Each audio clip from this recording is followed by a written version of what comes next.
पश्चिम बंगाल की मुख्यमंत्री ममता बनर्जी के बयान को लेकर बीजेपी सांसद डॉक्टर सुधांशु त्रिवेदी ने तीखा प्रहार किया। उन्होंने सवाल उठाया कि अगर ममता बनर्जी किसी जिला पंचायत को विधानसभा कानून न मानने की अनुमति नहीं देती तो कोई राज्य केंद्र सरकार के कानून को कैसे नकार सकता है।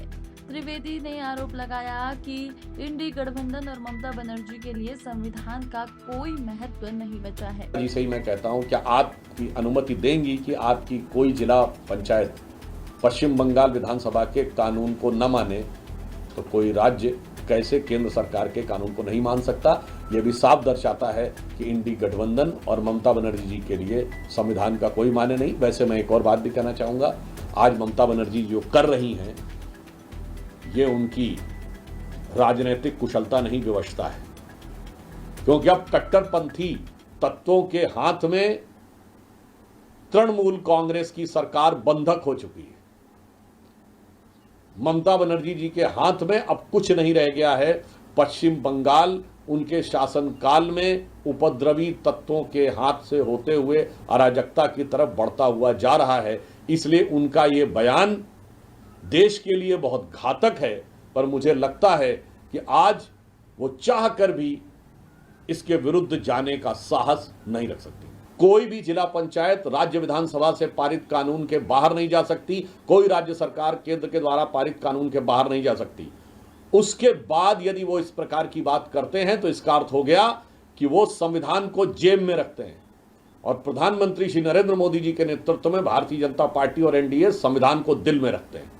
तो ये मुकाबला संविधान को अपनी जेब में रखने वाले लोग और संविधान को अपने हृदय में रखने वाले लोगों के बीच में। तो हम तो बहुत साफ कहना चाहते हैं कि आज बाबा साहब अंबेडकर की जन्म जयंती है और प्रधानमंत्री श्री नरेंद्र मोदी जी के नेतृत्व में भाजपा और एनडीए का यह संकल्प है कि हमारे लिए संविधान का सम्मान सबसे ऊपर है। अब मैं इंडी गठबंधन और कांग्रेस पार्टी से साफ पूछना चाहता हूं कि आपकी नजर में बाबा साहब का संविधान ऊपर है या शरिया का निशान ऊपर है।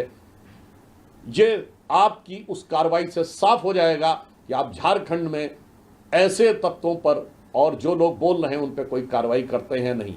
यदि नहीं करते हैं तो यह साफ हो जाएगा कि कांग्रेस और इंडी गठबंधन की नजर में बाबा साहब के संविधान से ऊपर शरिया का निशान है। हमें इसका जवाब स्पष्ट रूप से हां या नहीं में और आपके द्वारा की गई प्रतिक्रिया में दिखना चाहिए। बाबा साहब के उनके जीवन काल में कौन दुश्मन था, ये बात अनेक तथ्यों में और साहित्यों में भरी पड़ी है।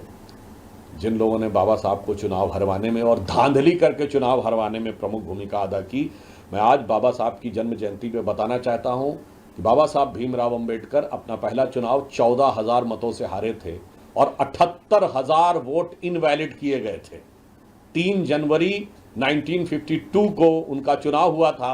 अप्रैल 1952 में उन्होंने चुनावी धांधली के विरुद्ध कोर्ट में याचिका दायर की थी। अतः भारत के संवैधानिक इतिहास में चुनावी धांधली के पहले शिकार बाबा साहब अंबेडकर थे, जो चुनावी धांधली कांग्रेस और कम्युनिस्टों ने मिलकर उनके साथ की थी। इमरान मसूद ने जो बोला है यह दर्शाता है यह कांग्रेस पार्टी संविधान को अपनी जेब में रखती है।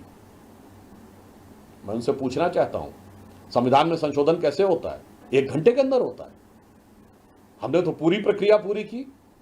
पहले हम पिछले साल के मानसून सत्र में इस विधेयक को लाए, फिर संयुक्त संसदीय समिति में गया, उसके बाद महीनों तक विचार विमर्श हुआ, अनेकानेक बैठकें हुई, 25 से अधिक राज्यों और वक्फ बोर्डों से विचार विमर्श हुआ।